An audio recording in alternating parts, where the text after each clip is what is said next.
Bandeko nanga été pardon. À un certain moment, il faut tous à la canane na bolingwa mboka, totiki nos intérêts personnels à côté. En tout cas, Daniel Bumba, avec tout respect que je vous dois, oyo le kaki na Kinshasa lelo, okoki kozala na courage.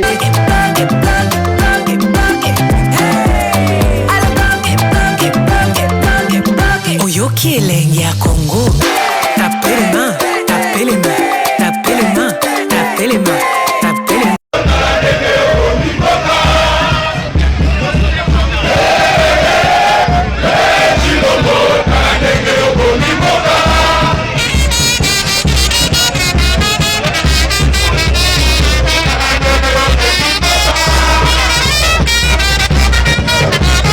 Bandeko nanga été pardon.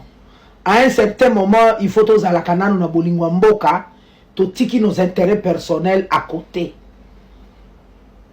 En tout cas, Daniel Bumba, avec tout respect que je vous dois, oyo le kaki na Kinshasa lelo, okoki kozala na courage te ya ko luka solution ko le kao so saleli biso.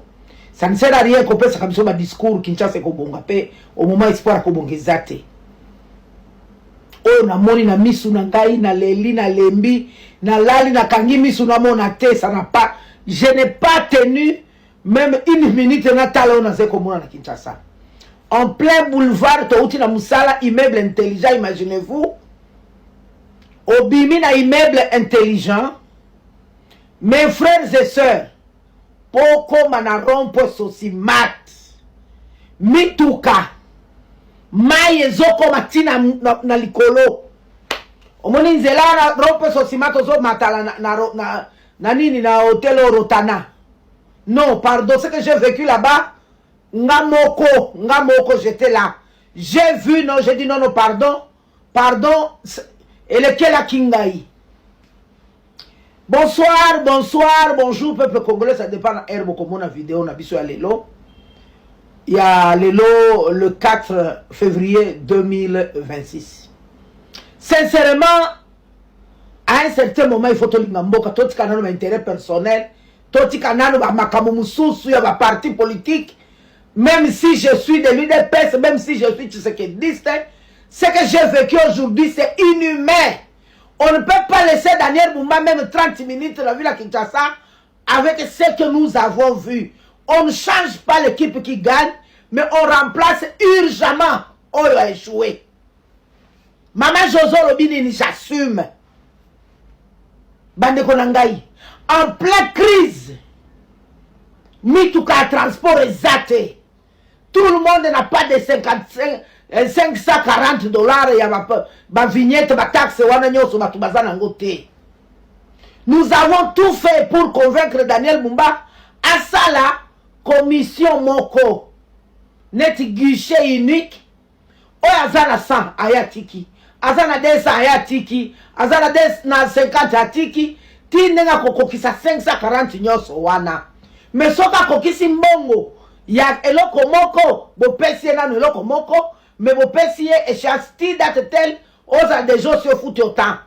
Qui est quand même une collaboration entre peuples, entre Batouami Touka, na gouvernement. Par rapport à la situation, il y a ma souffrance et zali. Mais, vous préférez votre gilet rouge na balabala, baba na ko bloquer Mitouka, sans stratégie, sans politique, sans prévention. Bon réfléchir kaka mbongo botalité que le botalité aspect bon analyser aspect il y a préventif il y a que là le gouvernement congolais n'a pas de bus, il y a transport en commun, vous n'avez même pas de taxi du fait que Bokangi va bloquer moyen de transport en commun, il y a privé, il fallait tabotia ya bino na balabala. Maintenant en pleine crise de transport exact, maman boya kobakisa, bande koba congolais, baya kobakisa mbula ebeti. Imaginez-vous na moni, nami tuka ezaili ko se noyer, na batu bazo chola en plein centre-ville les amis.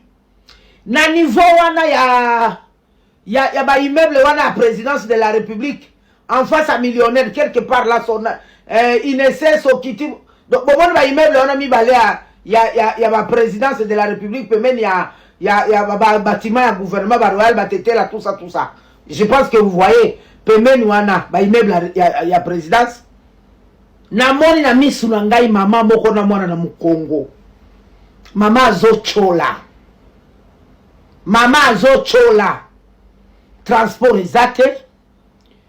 En dehors à transport ezate, mbula azopola. Non seulement azopola, espoir ya kokoma na ndaku na ye ezate. Mutu aza na musala na ye na ville. Azokende na makolo parce que transport ezate 540 bloqué. Non, ça c'est la sorcellerie. Ngai na ye koyebisa peuple boye. En tant que juriste, non-assistance en personne à danger est condamnable par la loi. Ici, je ne suis pas en train de dire seulement que na comme on a que situation tozo na Kinshasa ezali complicité moko boye, ezali politique moko boye ennemi pour que va mener les gens à soulèvement. En tout cas, moi je commence maintenant à douter que l'entourage de Daniel Bumba na ye moko et ça la politique moko bozo ça ya quoi mener les gens à soulèvement. J'ai vu un groupe de jeunes bazo ya nzela ya pigeon na banzela ya ba ipen kobima na nini na sosima na rope sosimat nga moko na misu na filmaki. Si vous avez besoin de vidéos je vais vous les donner.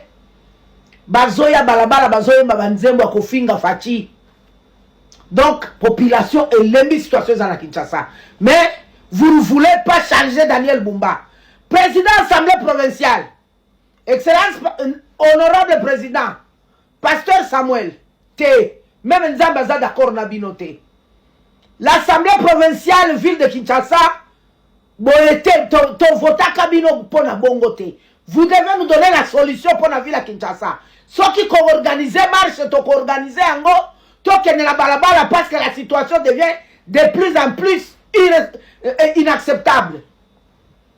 Daniel Bumba va faire sa proposition pour que obongisa makambo olingite yo lingika ko sala makambo yo moko lingi. Daniel Bumba, est-ce qu'on y a dit que dans l'assainissement il y a des règles, il y a des principes, il y a des lois à respecter? L'assainissement, est-ce qu'il y a d'abord une notion? Il y a assainissement comme chaîne de travaux. Yo au Tébatu, Bakombi, Bakirek à niveau et Sili. Non, ce n'est pas ça l'assainissement. L'assainissement, ils allaient ensemble, il y a une chaîne de travaux. Oh, il faut ça au même moment et le même jour.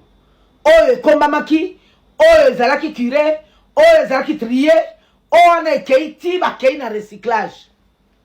Nyo sono yebite. Mais olingi pe baya koyebisa yote. Olingi kako kanga mondire Congo e komi ya bino moko. To vila Kinshasa e komi ya yo. Est-ce qu'on yebi parmi les directions qui doivent exister dans l'assainissement? Ici, je suis en train de parler comme une experte en matière d'assainissement. Est-ce qu'on yebi que sur... Donc l'assainissement d'abord est universel. Dans les normes Mokili Mobimba, est-ce qu'on yebi que parmi les directions que vous devez avoir, vous devez avoir une direction où les allez s'occuper les eaux usées. Mayambula, mayoto sokolaka, ba mayo ba sokola basani, le mayoto utilisaka. Mbula, il faut savoir qu'on prévenir pour que banda ko sala ka batu débattre. Yo zali kaka na mobilisation à recette. On a d'autres bo futa mbongo, oh mbongo. Mais technique na réalité au yebité. Excellence, est-ce qu'on ne peut pas venir vous aider comme expert? Oh, je vais vous appeler. On va vous appeler, mais on doit bien abatouter. Foutaka Pébiso comme des experts, Sungayo, Olingite. Non, cette fois-ci, le Congo ne vous appartient pas. La ville province de Kinshasa est Zayayote. Ici, je te parle comme juriste, comme citoyen congolais, comme patriote. Avec ce que j'ai vécu aujourd'hui à Kinshasa, non, non, c'est inacceptable. Batuazo finga fatina balabala groupe abajene kamatata 300 boy bazo ke ne bazo yemba désolé bazo finga fati parce que Daniel Bumba a sepela qui a fingi sa fati. Maintenant dans quelques jours Si vous ne donnez pas la solution à la ville à Kinshasa, les gens vont se soulever contre le président Fachi et Daniel Mumba, vous serez responsable. Yona batuna yo na FCC o ba entouré o bazoko sayo. Non. Bande konangai ba konzibo yo kamakambo na zoloba.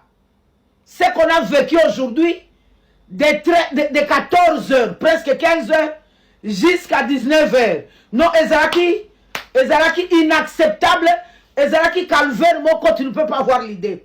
Mutu kama yezo linge kota tina ma fenêtre, imaginez-vous mutu kanangeza jeep la munene. Mais ma yezo linge kota, tozo linga to chola. Non. Transport batu bazana ngote batu ba poli. Transport ezate non, est-ce que biloko eza normal? Oki ndo kite bozana ngo. Non, bo pesa batu solution.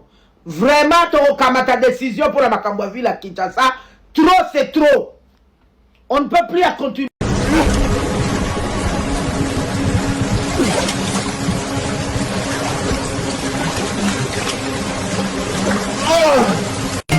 Kinshasa ngoyo te Jise Tumba Fredi Mokolo Ngana yokaki na tango kinyetonda santima Nango na komina kinyango ngai na miyokeli mawa Ngai na miyokeli mawa. On a beau donner la chance à M. Daniel Mumba, mais non, mais ça va pas. Excusez-moi, mais ces poubelles-là sont dans l'enceinte de l'hôtel de ville Kinshasa. Excusez-moi, s'il vous plaît. Regardez ces bureaux sales-là, c'est l'hôtel de ville Kinshasa. Est-ce que vous pensez que ce gouvernement va vraiment faire quelque chose pour la ville? Vous comprenez pourquoi il y a inondation partout? Parce que chez lui est sale comme ça. Est-ce qu'il va trouver des solutions durables?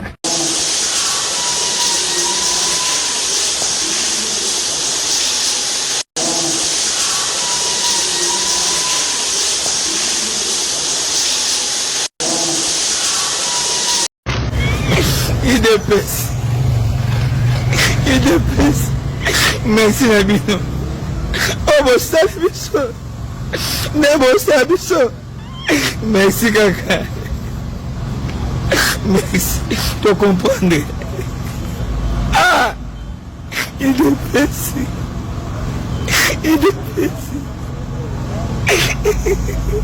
D'abord de commis.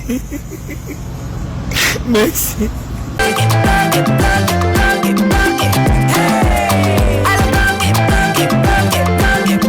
Oyoki elengi ya